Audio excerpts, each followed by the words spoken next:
स्वागत है आप सभी का। मैं हूं गीतू चौहान। सुबह के 9 बज रहे हैं और अब वक्त हो चला है एजेंडा एट 9 का। एजेंडा एट 9 में आज हम बात करेंगे संभल में आस्था को लेकर बवाल जारी है। बुर्का पहनकर कावड़ लाने वाली तमन्ना पर सवाल उठ रहे हैं। धर्म परिवर्तन से लेकर एफआईआर की मांग तक मामला गर्म है। क्या ये आस्था है या सियासत? उत्तर प्रदेश के संभल से आई एक तस्वीर ने आस्था, पहचान और समाज तीनों पर बहस छेड़ दी है। एक मुस्लिम महिला बुर्का पहने कावड़ यात्रा में शामिल और हरिद्वार से गंगा जल लाकर भगवान शिव का जलाभिषेक करती हुई नजर आई है। तो संभल से ताल्लुक रखने वाली तमन्ना का दावा है कि उन्होंने भोलेनाथ से मनचाहा विवाह होने की मन्नत मांगी थी। मन्नत पूरी हुई और अब वो उसी आस्था के साथ कावड़ लेकर लौटी हैं। 3 साल पहले उन्होंने अपने गांव के अमन से लव मैरिज की थी। उनके 2 बेटे हैं। तमन्ना का कहना है कि उनकी निजी श्रद्धा है, किसी दिखावे या साजिश का हिस्सा नहीं। लेकिन मामला यहीं शांत नहीं हुआ। कुछ मौलाना उनके इस कदम पर ऐतराज जता रहे हैं, सवाल उठा रहे हैं। क्या उन्होंने विधिवत धर्म परिवर्तन किया? क्या शादी रजिस्टर्ड है? यहाँ तक कि एफआईआर की मांग भी की जा रही है। तो कुछ लोग इसे साजिश बता रहे हैं, तो कुछ इसे समाज से अलग होने का मामला।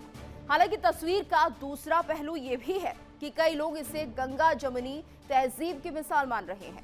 उनका कहना है कि पहनावा किसी धर्म की जागीर नहीं, आस्था व्यक्तिगत होती है और तमन्ना वही कर रही हैं जो उनके दिल की आवाज है।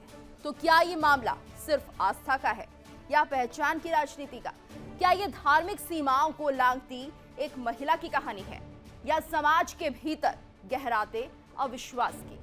तो बुर्का और कावड़ जिस तरह से बवाल बने हुए हैं, ऐसे में बुर्का पहनकर कावड़ यात्रा में शामिल होना मुस्लिम महिला तमन्ना मलिक चर्चा में इसीलिए आ रही हैं क्योंकि हरिद्वार से गंगा जल लाई हैं भोलेनाथ का जलाभिषेक करने के लिए, और जलाभिषेक किया भी तो मन्नत पूरी हुई, इसलिए वो कावड़ लेकर आई। लेकिन ऐसे में सवाल उठ रहे हैं। फिलहाल ये भी समझते हैं कि तमन्ना आखिर है कौन। दरअसल संभल की रहने वाली हैं तमन्ना मलिक। 3 साल पहले की शादी थी और वो लव मैरिज थी। गांव के अमन से इन्होंने शादी की। 2 बेटे हैं इनके, आर्यन और यक्ष। तो मन्नत पूरी होने पर वो कावड़ लेके आई हैं क्योंकि जिस तरह से उन्होंने मन्नत मांगी थी कि उनकी शादी उनके मन चाहे वर्ष से हो, और ऐसा हुआ भी, जिसके बाद वो लगभग 3 साल से यूं ही कावड़ यात्रा करती हुई नजर आ रही हैं। लेकिन इसको लेकर कुछ लोग बेहद खिलाफ दिख रहे हैं और तमन्ना के खिलाफ एफआईआर की मांग भी की जा रही है। तो तमन्ना के खिलाफ एफआईआर की मांग उठ रही है। धर्म परिवर्तन की कानूनी जांच की बात कही जा रही है। शादी रजिस्टर्ड है या नहीं, इस पर सवाल उठ रहे हैं। तो कुछ लोग इसे साजिश बता रहे हैं, वहीं कुछ ने सेवा को गलत नहीं माना है। उन्होंने कहा है ये सही है, ऐसा हो सकता है। तो अब ये समझिए कि मौलाना जो सवाल उठा रहे हैं उनके तर्क क्या हैं। दरअसल शादी के बाद महिला मुस्लिम नहीं, तमन्ना की शिव भक्ति पर आपत्ति जता रहे हैं। आपत्तिजनक शब्दों का भी इस्तेमाल किया जा रहा है। तो कावड़ में पहनावा भी एक मामला है। उन्होंने कहा कि हमारे समाज की ये नहीं है। तो कुल मिलाकर ये आरोप भी लग रहे हैं, सवाल जवाब भी उनसे हो रहे हैं और उनकी भक्ति आस्था को लेकर सवाल भी उठ रहे हैं। धर्म परिवर्तन को लेकर सवाल पूछे जा रहे हैं। तमाम सवाल हैं जो कि मौलानाओं की तरफ से पूछे जा रहे हैं। यानी किसी को तो भक्ति बहुत रास आ रही है, वहीं दूसरी तरफ उनका स्वागत भी हो रहा है। लेकिन कुछ ऐसे मौलाना हैं जो उनके इस कावड़ यात्रा को लेकर सवाल उठा रहे हैं और उनकी शादी की वैधता तक की जांच की बात की जा रही है। और तो और तमन्ना पर एफआईआर को करने के लिए भी दबाव बनाया जा रहा है। तो शादी के बाद महिला मुस्लिम नहीं है, ये कहते हुए मौलाना नजर आ रहे हैं। साथ ही उनकी शिव भक्ति पर सभी धर्मों, जिस तरह से हम देखते हैं कि एक साथ रहते हैं, लेकिन इसमें यहाँ पर कुछ मौलाना ऐसे हैं कि उनकी भक्ति को लेकर सवाल उठा रहे हैं कि आखिर ये सब क्या है। तो इसी को लेकर आज हम चर्चा करने जा रहे हैं। लेकिन फिलहाल जिस तरह से ये मामला गरमाया हुआ है, चारों तरफ इसकी चर्चा है कि आखिर क्या कोई मुस्लिम महिला कावड़ नहीं उठा सकती है? उसकी निजी श्रद्धा है, भक्ति है। और हमारे साथ मेहमानों का खास पैनल भी जुड़ चुका है। आचार्य प्रमोद मिश्रा जी जुड़े हुए, हिंदू धर्मगुरु हैं। साथ ही मौलाना नाजिम अशरफी जी जुड़े हैं, मुस्लिम धर्मगुरु हैं। आप दोनों का बहुत बहुत स्वागत है।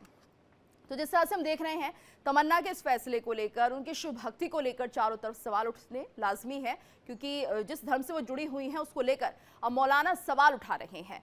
तो यहाँ पर नाजिम अशरफी जी से ही समझते हैं। मौलाना नाजिम साहब, आप बताइए इसमें आपत्ति क्या है? क्योंकि धर्म किसी का भी निजी मामला है, वो जिसकी चाहे आराधना कर सकते हैं, पूजा कर सकते हैं।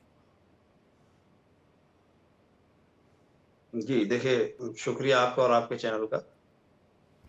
ये मामला ये नहीं है कि साहब वो कांवड़ क्यों लाई है। जहां तक हमारे इस भारतवर्ष के मतलब सौहार्द का सवाल है, तो हम एक दूसरे के धर्मों को इकट्ठा होकर मना सकते हैं, एक दूसरे के त्योहारों को, धर्मों को नहीं सॉरी, त्योहारों को एक दूसरे के इकट्ठा होकर मना सकते हैं। लेकिन ये एक त्योहार का दूसरा एक रूप है। इसमें मैं तो इसमें आपत्ति नहीं इसमें जाहिर करता, लेकिन हाँ ये एक चीज जरूर है कि ये एक आस्था का विषय है। कांवड़ जो है एक आस्था का विषय है, जैसा कि हमें बताया गया और हम लोग सब मानते हैं कि कांवड़ एक आस्था है और हमारे हिंदू सनातनी भाइयों की ये आस्था का सवाल है। तो इसमें अगर कोई महिला बुर्का पहनकर जाएगी तो मतलब सीधा साफ है कि उसकी आस्था उस कांवड़ में है। अगर उसकी उसमें आस्था है तो बिल्कुल उसको ये इस्लाम का जो एक तौर तरीका वो नहीं माना जाएगा। तो इससे ये आपत्ति नहीं है कि उसको फ्रीडम नहीं है, उसको मतलब वो अपने हिंदुस्तान की रहने वाली नहीं है, भारतवर्ष की रहने वाली नहीं है, वो अपनी मर्जी से काम नहीं कर सकती। वो अपनी मर्जी से रह सकती है, अपनी मर्जी से जी सकती है, उसे स्वतंत्रता है, वो चाहे जैसे जिए, उसका अपना पर्सनल पॉइंट ऑफ व्यू है। लेकिन धार्मिक आस्था के हिसाब से हम देखेंगे तो इस्लाम इसकी इजाजत नहीं देता। नहीं तो आपत्ति आपको इस बात की है कि बुर्का पहना और उसके बाद कावड़ उठाया जा रहा है। नहीं देखिए, इससे हमें कोई मतलब नहीं है वो बुर्का पहन के कावड़ उठाए क्या पहन के उठाए, हमें तो जाना ही नहीं। अब हमारे कितने भाई हैं जो मतलब कावड़, हमारे जो कावड़िए भाई आते हैं तो उनके ऊपर फूलों की वर्षा करते हैं, उनके ऊपर फूल बरसाते हैं, उनका खैर मकदम इस्तकबाल करते हैं। तो ऐसा नहीं है। वो एक बात ये हो गई कि हम किसी भी कीमत अपने अपने इस मुल्क के वतन अजीज हिंदुस्तान में सौहार्द को या एकता को नहीं बिगाड़ना चाहते। हमारे मजहबों में हम सॉरी हमारे त्योहारों में, हमारे यहाँ ईद पर सिवैयां खाना, ऐसा नहीं है कि वो सिवैयों के भूखे हैं, उनको सिवैयां नहीं मिलती हैं, लेकिन हमारे दिल को खुश करने के लिए, हमसे भाईचारा रखने के लिए, वो हमारी हौसला अफजाई के लिए हमारे हिंदू भाई आते हैं और वो कहते हैं चलिए भाई आपकी ईद की सिवैयां, हम भी शरीक हो जाते हैं। ऐसा नहीं उनके घर खाना नहीं मिलता या कभी सिवैयां नहीं मिली होंगी, सिर्फ लेकिन हमारे दिल नाजिम को साहब, खुश कुछ करने के मौलाना लिए ऐसे हैं जो इसको लेकर सवाल उठा रहे हैं, एफआईआर तक की मांग की जा रही है, इसको आप कैसे देखते हैं?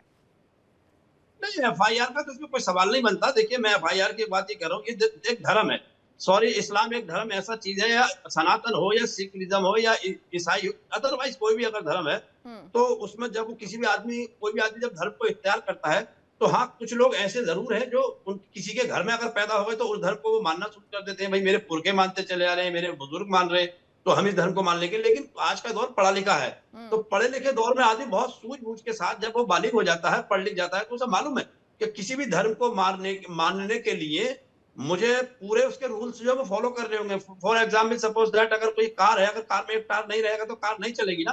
कंप्लीट कार तब होगी जब उसके चारों टायर होंगे और वो पूरी चल रही होगी। तो किसी भी धर्म को अगर आदमी कबूल करता है, उसे अपनाता है, चाहे वो सनातन हो, चाहे वो इस्लाम हो, सिख, ईसाई, अदरवाइज कोई भी हो, तो उसके रूल्स जो पहले पढ़ता है, उनको समझता है, तब उनको फॉलो करता है। तो कहते हैं ना, दीवाने को दीवाना ना कहो, दीवाना बहुत सोच कर दीवाना बना है।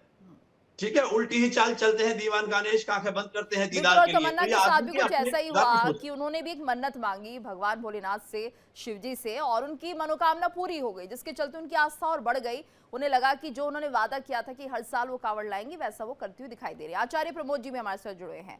आचार्य जी, आपसे भी समझना चाहेंगे कि कुछ ऐसे मौलाना है, मौलवी हैं, जिन्हें बहुत आपत्ति है जिस तरह से तमन्ना कावड़ उठाकर ला रही हैं। वो पूछ रहे हैं कि क्या इन्होंने धर्म परिवर्तन किया है, और जिस तरह से वो कावड़ लेकर आ रही है बुर्का पहन, इसको लेकर भी उनकी काफी आपत्ति दिखाई दी कि बुर्का पहनकर वो कावड़ क्यों ला रही हैं। ये तमाम ऐसे पहलू हैं, लेकिन ये जो आस्था भक्ति किसी का निजी मामला है और ऐसे में एक तरह से सवाल जवाब करना, एफआईआर की बात करना, आप कैसे देखते हैं इसे?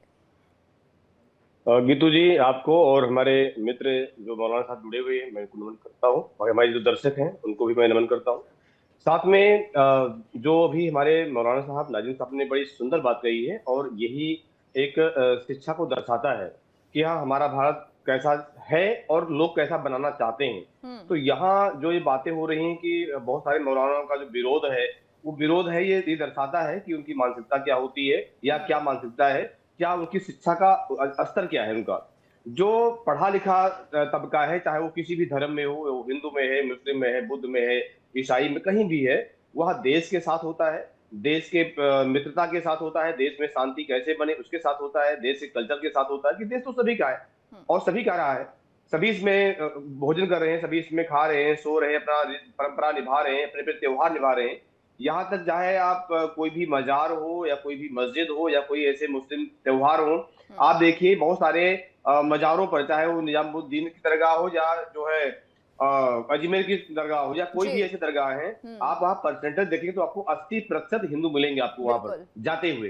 तो अगर ऐसा होता ऐसा हम होते, हमने ऐसा कोई सोचा होता या कोई कोई भी हिंदू सोचता तो फिर क्यों जाता, क्या करने जाता वहां पर। तो आस्था, तो यही काम तमन्ना ने किया है और तमन्ना कर रही है। ऐसे बहुत सारे हमारे मुस्लिम भाई हैं, हमारी मुस्लिम बहनें हैं, जो बेशक उनका जन्म उस मजहब में हुआ है, लेकिन आज भी सनातन को या सनातन धर्म को, सनातन के देवी देवताओं को मानती हैं, समझती हैं, क्योंकि वो भी जानती बिल्कुल। हैं कि उनसे ऊपर, अगर वो एजुकेटेड है, पढ़ी लिखी है, तो उनको पता है, इतिहास पढ़ा है, भारत की हिस्ट्री पढ़ी है कि 3 पीढ़ी 4 पीढ़ी ऊपर उनके भी पिता या दादा रामलाल थे, श्यामलाल थे, राहुल थे, जो भी, मतलब यही नाम था, यही रहे होंगे, बाकी इससे कोई ज्यादा नहीं। तो जब कन्वर्ट हुए, जब दिक्कतें उस समय आई, तो आई सभी के ऊपर आई, तो उस समय जो कन्वर्ट हो गए, ये पता उनको भी है। तो मुझे जी। लगता है कि जो ये जो है धर्म के प्रति, धर्म के रास्ते पे चल रही हैं या ईश्वर को मान रही हैं, तो गलत कहीं नहीं होना बिल्कुल। चाहिए। और और जो आचार्य मौलाना जी, इस यहाँ तरह पर एक बड़ी के बात जो ये भी है कि सिर्फ अभी ऐसा नहीं हो रहा है, पहले भी हमने देखा जब कृष्ण युग था, कृष्ण भक्ति थी, उस समय भी हमने देखा कि किस तरह से रसखान नाम के एक मुस्लिम व्यक्ति,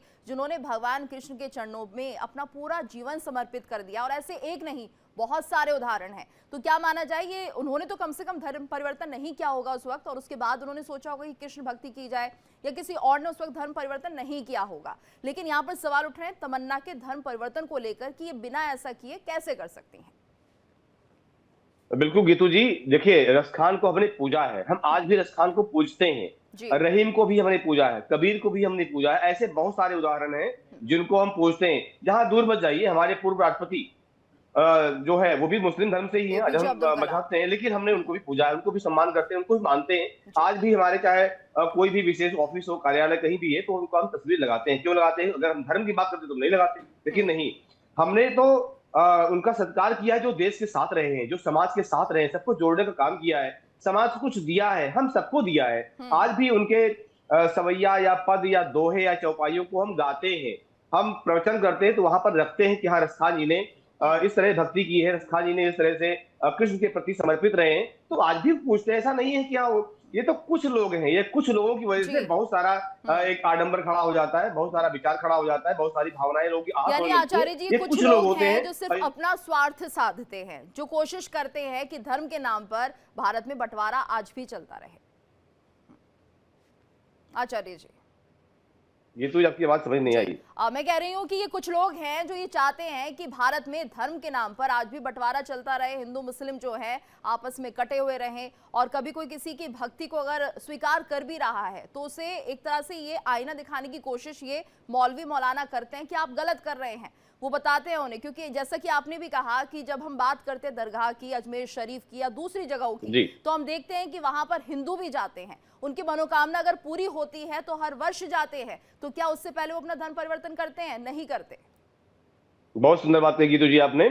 मुझे लगता है कि हमारे जो मित्र बैठे हुए हैं हमारे साथ, मौलाना साहब, राजिम साहब, ऐसे मौलानाओं की जरूरत है, ऐसे पढ़े लिखे लोगों की जरूरत है इस देश को, न कि वो कुछ भी अपने समाज को गुमराह करने लगे। ऐसे मौलानाओं को देश की जरूरत नहीं है। ऐसे लोगों की बातों पर या ऐसे लोगों पर बैन लगना चाहिए, कुछ भी आके समाज में बोल जाते हैं और आपस में कहीं ना कहीं वो लड़ाई झगड़े वाली बात या विचारों की भिन्नता वाली बात वो शुरू कर देते हैं। तो समाज को जो है पढ़े लिखे लोगों की जरूरत है। वैसे लोग आगे बढ़ रहे हैं, लेकिन फिर भी ऐसे लोग जो होते हैं जो समाज को गुमराह करते हैं या समाज पर इस तरह से आरोप थोप देते हैं, तो ये गलत होता है। क्योंकि जब हम एक दूसरे से मिल करके एक दूसरे का पर्व त्योहार हम मनाते हैं, एक दूसरे का प्रेम है, चाहे वो उनकी ईद हो, चाहे हमारी दीपावली हो, चाहे उनका कोई रमजान हो, चाहे हमारी होली हो, कोई भी पर्व होता है, एक दूसरे के साथ मिल करके हम मनाते हैं। हमारा आपस में प्रेम है, प्रेम था, आज भी है। बस विचार है, पूजा पद्धति अलग है, लेकिन हम तो एक ही हैं, उसी देश से पैदा हुए हैं, हमारे पूर्वज भी एक ही हैं। अब 3-4 पीढ़ियों में कुछ ऐसी घटनाएं देश में घटी, बाहरी आक्रांता आए और ऐसे ऐसे कंडीशन रख दिया, ऐसे ऐसे जब गले पर तलवार चलेगी तो आदमी को वही क्या करता है, उस परिस्थिति में जो जीवित तो कम से कम रहेंगे। मजबूरियां थी ऐसी उस समय की, लेकिन शायद वो मजबूरी अब नहीं है। यानी कि अब माना व्यक्ति जाए स्वतंत्र है, कि लेकिन कुछ भक्ति लोग करने का तरीका अलग हो सकता है, लेकिन भगवान और अल्लाह में कोई फर्क है नहीं। वो सिर्फ इबादत करने के तरीके अलग हो सकते हैं, उन्हें किस तरह से प्रसन्न करना है, खुश करना है, वो एक भक्त और भगवान के बीच का मामला है मौलाना साहब। और ऐसे में जिस तरह से आप अपनी बात को रख रहे हैं और यहाँ पर आचार्य जी भी कह रहे हैं, कुछ ऐसे ही मौलाना आप जैसे भी समाज में होने चाहिए जो इस तरह की बातों को काटें, इस तरह की बातों को किसी भी तरह से अगर कोई ले रहा है तो उसे समझाएं। तो कुछ बड़ी जिम्मेदारी ऐसे मौलानाओं पर भी हैं जो इस तरह की, जो धर्म के नाम पर बंटवारे की बात करते हैं, उनका विरोध करना लाजमी और होना भी चाहिए। देखिए गीतू जी, यहाँ एक चीज और पैदा होती है। हम्म। यहाँ खाली मौलाना ही नहीं, मैं किसी भी धर्म के धर्म गुरुओं से एक बात कहना चाहता हूँ कि वो हमारा देश जो है सेकुलरिज्म यहाँ पर है, जी। और यहाँ पर सर्वधर्म प्रधान देश है। हम्म। और दूसरी बात यह कि यहाँ कितनी जातियां, कितनी बिरादरियां, कितने धर्म यहाँ लोग मिलकर रहते हैं। देखिए, कुछ मौलवियों को भी सुधरने की जरूरत है, और कोई और धर्मों के जो गुरु हैं उन धर्म गुरुओं को भी सुधरने की जरूरत है, अपने अंदर सुधार लाने की जरूरत है। कल रात में आप ही के 7 बजे के आप ही के चैनल में डिबेट में बैठा था, तो एक वो कोई गौतम जी थे, पंडित गौतम जी, वो बहरहाल मैं उनका नाम भूल गया। वो कह रहे थे बाबरी मस्जिद को हमने शहीद कर दिया, डंके की चोट पर कर दिया, तुमसे जो उखाड़ना हो उखाड़ लो। डिबेट हो रही थी मौलाना जर्जिस के जहर फैलाने वाले बयान पर। ये बयान कितना जहर फैलाने वाला। अच्छा, उस टाइम पे मुझे वॉइस नहीं आई, मेरे कान में आवाज नहीं आई, वरना मैं उनको जब भी बताता, मैं उनको पूरी बताता। तो मेरे ख्याल से इस तरह के लोग, अगर मौलाना जर्जिस पर कार्रवाई होगी तो ऐसे लोगों पर जो भी हो, चाहे वो मैं ही क्यों ना हूं, अगर हमारे भारतवर्ष में जहर घोलने जैसी बातें करता तो उस पर कार्रवाई होनी चाहिए। अब यहाँ पर जो आपत्ति है, यहाँ पर आपत्ति है बुर्का। तो मैं बुर्का ये बता दूं, बुर्का ठीक है, एक मोनोग्राम हो सकता है इस्लाम का, एक ब्रांड हो सकता है, लेकिन बुर्का कोई नाम नहीं था इस्लाम में। इस्लाम में कहा यह गया है, जबकि सनातन में भी कहा गया, इस्लाम में कहा गया आप इस तरह का कपड़ा पहनिए ताकि हमारी बहन बेटियों का, हमारी मायों का पूरा शरीर अच्छे से ढक जाए, और उनका शरीर जाहिर ना हो कि भाई वो क्या पहन रही है, या उनका कितनी मोटी पतली है, क्या है। तो वो मेरे ख्याल से साड़ी भी हो सकती है। ऐसा नहीं है, साड़ी में तो बहुत कपड़ा होता है, अपने अंदर बहुत लपेटा जा सकता है। तो अगर कोई साड़ी को कहे कि साड़ी हिंदुओं का एक मोनोग्राम है, उनका ब्रांड है, तो आई एम नॉट सेटिस्फाइड। क्योंकि साड़ी कोई भी पहन सकता है, साड़ी इस्लाम में भी जायज है, इस्लाम में भी पहना जा सकता है उसको। ऐसी बुर्का कोई भी पहन सकता है।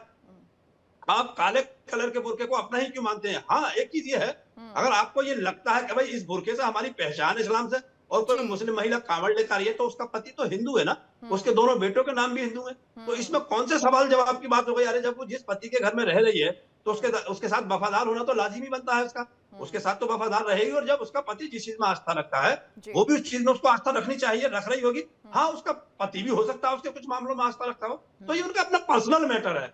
I think this is couple personal point of view. मुझे नहीं लगता कि इसमें हम लोगों को बहुत ज्यादा हो हल्ला करने की जरूरत है। वैसे बेहतर ये होगा कि कोई मौलवी हो, पंडित हो, क्रिश्चियन हो, कोई पोप हो, अदरवाइज कोई भी हो, उनको अपने अंदर झांक कर देखने की जरूरत है। अगर हमारा, लेकिन देखिए, मामला गंभीर तब हो जाता है मौलाना साहब जब इसमें एफआईआर की मांग कर दी जाती है कि तमन्ना के खिलाफ एफआईआर होनी चाहिए। नहीं, एफआईआर की मांग तो आप कर ही नहीं सकते, इसमें तो कोई राइट ही नहीं है। कॉन्स्टिट्यूशन ऑफ इंडिया में आर्टिकल 25 में ये रिलीजन फ्रीडम का हमें राइट्स है, तो इसमें आप इसमें उसकी मांग नहीं कर सकते। भाई अगर आप इतने बड़े अच्छे हैं, मैं अपने आप को कह रहा हूँ, मैं चाहता हूँ कि इस्लाम के अलावा मैं किसी को ना मानूं, क्योंकि जाहिर सी बात है, मैं आस्था इस्लाम में रखूंगा, सम्मान जो सारे धर्मों का करूंगा। सर्व धर्म का सम्मान हमारे लिए लाजिमी आता है, हमें करना पड़ेगा, क्योंकि हम ऐसे देश में रहते हैं ना, सब धर्म लोग को मानने वाले लोग यहाँ पर रहते हैं। लेकिन आस्था तो मुझे इस्लाम में है। अगर मैं आस्था सनातन में रखूंगा तो मैं हिंदू हो जाऊंगा, कोई सनातनी भाई से मैं कहूंगा तुम आस्था मेरे मजहब में रखो, तो वो मुसलमान हो जाएगा।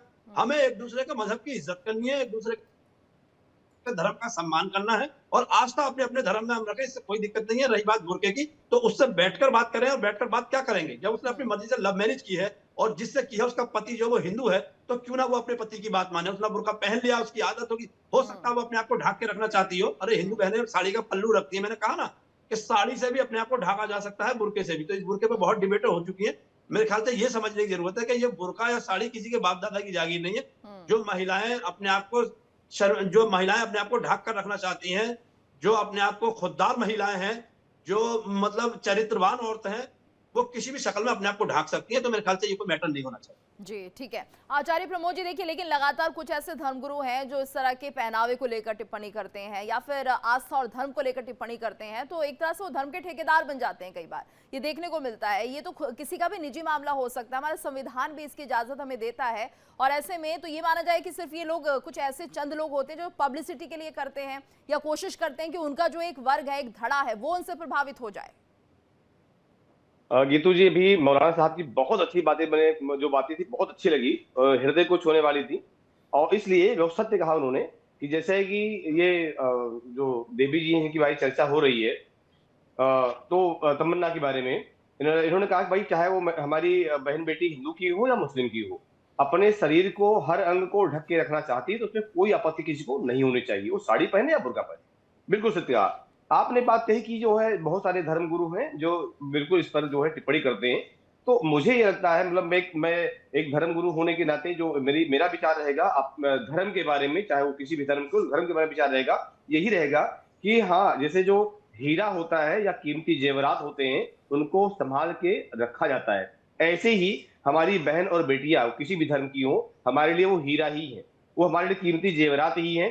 तो प्रदर्शन की चीज नहीं है, वो दर्शन की चीज है। तो दर्शन अगर है तो उनको ढक करके अपने अंगों को सुरक्षित रख करके रखना चाहिए। इसका परिणाम आप अगर देखें तो 15-20 सालों में, 30 सालों में जो समाज में चल रहा है, या भारत ही नहीं, चाहे कोई भी कंट्री हो, इसका परिणाम सामने दिख रहा है, हम लोग देख भी रहे हैं। इस बात को लेकर के, चाहे वो कोई भी संत हो, मैं नाम क्या लूं लोगों का, लेकिन कोई भी संत हो या महात्मा हो या धर्मगुरु हो, अगर उसको पक्ष में रखते हैं, उस पर चर्चा करते हैं, तो हमें लगता है कि इस बहन से, तमन्ना से या इस्लाम से हमें ये सीखना चाहिए कि किस तरह से प्रयोग सच करके, सवर करके, अपने आप को संभाल करके उस कीमती वस्तु की तरह, उस हीरे की तरह सुरक्षित रखती हैं। तो मुझे लगता है कि ये पब्लिसिटी नहीं है, एक धार्मिक ज्ञान है, एक आस्था का विषय है कि समाज में ऐसी कोई चीजें न फैले, ऐसी कुदृष्टि न बने, क्योंकि किसी के बारे में नहीं भरोसा कोई किस मन से है, कैसे विचार से है।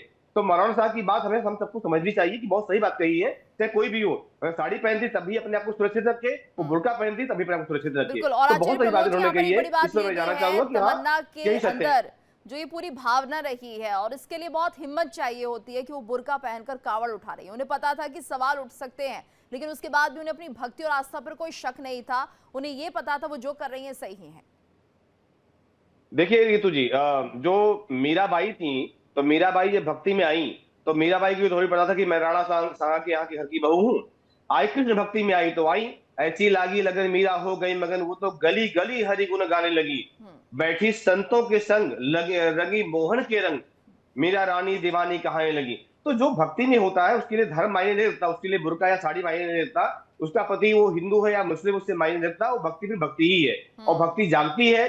धर्म तो लोगों के बनाए हुए हैं, कि हाँ मजहब लोगों के बनाए हुए हैं, सिख धर्म है, बौद्ध धर्म है, ये इंसानों ने अपने अपने तरीके, तौर तरीके, जीने के तरीके बनाए हैं कि भैया हमारी पूजा पद्धति ये है, हम ये मानते हैं। बाकी जो ईश्वर है वो ईश्वर एक ही है। जो व्यक्ति पढ़ा लिखा है वो सब समझता है, जानता है कि जो पूजा पद्धति है वो तरीके अलग हो सकते हैं, लेकिन मन एक ही है। जब हम माँ के गर्भ से जन्म लेते हैं तब वहां पर न तो ये होता है भाई सिखा चोटी होती है, ना वो दाढ़ी मूछ की कोई परंपरा होती है, ना वो पगड़ी होती है, ना कोई और पहचान होती है। एक जैसे ही हम जन्म लेते हैं, जन्म लेने के बाद जिस मजहब में, जिस धर्म में, जिस रास्ते पर, जिस पंथ में, जिस समुदाय में हम चल रहे होते हैं, उस कल्चर के अनुसार हमें ढाल दिया जाता है, ढाला जाने लगता है। तो यही चीजें होती हैं। वहां से कोई ऐसी परंपरा तो है नहीं कि ईश्वर ने परंपरा की भेजी है हमें, हम यही बनते हैं और यही बिगड़ जाते हैं। तो मुझे नहीं लगता कि यहाँ किसी प्रकार से भक्ति जागी है, भक्ति का अपना रास्ता अपना रही है तमन्ना जी, अपना काम कर रही है जो उनको करना चाहिए, जो ईश्वर ने उनको प्रेरणा दी है। तो यहाँ सांसारिक जो ये हल्ला मच रहा है, ये वो लोग हैं जिनको मूर्ख की श्रेणी में रखा जाएगा, जिनको अनपढ़ों की श्रेणी में रखा जाएगा। अगर पढ़े लिखे होते तरीके से, धर्म की पढ़ाई होती, समाज की पढ़ाई होती, या धर्म का तरीके से ज्ञान होता, तो शायद ऐसे मौलाना ऐसी बात नहीं करते, या ऐसे धर्मगुरु ऐसी बात बिल्कुल। नहीं लेकिन करते। मौलाना नाजिम साहब, जिस तरह की बातें सामने आ रही है, कुछ तो लोग होंगे जो यहाँ पर उन मौलानाओं से या मौलवियों से सहमत होंगे कि वो सही कह रहे हैं। कम से कम उन लोगों की सोच को हम ये माने कि कुछ देर के लिए तो एटलीस्ट डाइवर्ट कर ही दिया गया है कि जो हो रहा है गलत है। नहीं देखिए, आई थिंक ओवरऑल आपकी थिंकिंग, आपकी मेंटालिटी क्या है, इसके ऊपर बहुत बड़ा डिपेंड करता है। आपकी थिंकिंग क्या है। मैं समझता हूं कि जो हमारे उलमाए किराम की जमात है, मैं उनकी अब बारगाह में ये अरीजा पेश करना चाह रहा हूं कि इस तरह की बातें अगर आप कर रहे हैं तो उनसे कोई फायदा तो होना नहीं है, क्योंकि ये बातें अगर करनी थी आपको तो जब वो लड़की शादी कर रही थी। थिंकिंग की बात की तो ये जो सोच है वो तो क्रिएट की जा रही है ना, ये सोच तो पैदा की जा रही है कि हाँ ये गलत हो रहा है जी। नहीं देखिए, अगर मैं कहूंगा तो लोग मुझे कहेंगे ये मौलाना साहब बहुत बड़े काबिल हैं। हालांकि नो डाउट मैं इतना पढ़ा हूं कि मेरे ख्याल से एक मौलाना कह देना अपने आप को आसान है, लेकिन मौलाना बनने के लिए 7 साल कंटिन्यू पढ़ना पड़ता है। 7 जमातें दर्स निजामी की मुकम्मल तालीम हासिल करनी पड़ती है। उसके बाद फिर मैं जामिया मिलिया चला गया, वहां से ग्रेजुएशन किया।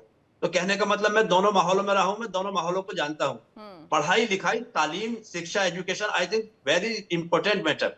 ये बहुत कुछ मैटर करता है। देखो मैं बताना चाह रहा हूं कि अगर जो समय इतना ही है, लेकिन ये जो पद है धर्मगुरु का, ये भी जिम्मेदार वाला पद है। और ऐसे में जिम्मेदारी इन सभी की होनी चाहिए कि कम से कम धर्म को लेकर भेदभाव की एक जो राजनीति होती है वो ना करें, और सब धर्म समान है और ये किसी का भी निजी फैसला हो सकता है वो किस भगवान की, किसकी इबादत करे, किसकी पूजा करे, और इस पर टिप्पणी करना गलत है। धन्यवाद करना चाहेंगे आप दोनों का हमारे साथ इस चर्चा में जुड़ने के लिए। और इसी के साथ इस खास पेशकश में इतना ही, रुकेंगे एक छोटे से ब्रेक के लिए। देखिए इंडिया डेली 24/7 अब आपकी स्मार्ट टीवी पर। इंडिया डेली मौजूद है सभी डिजिटल प्लेटफॉर्म पर लाइव और लगातार। इंडिया डेली 24/7 हर दिन राष्ट्र को समर्पित।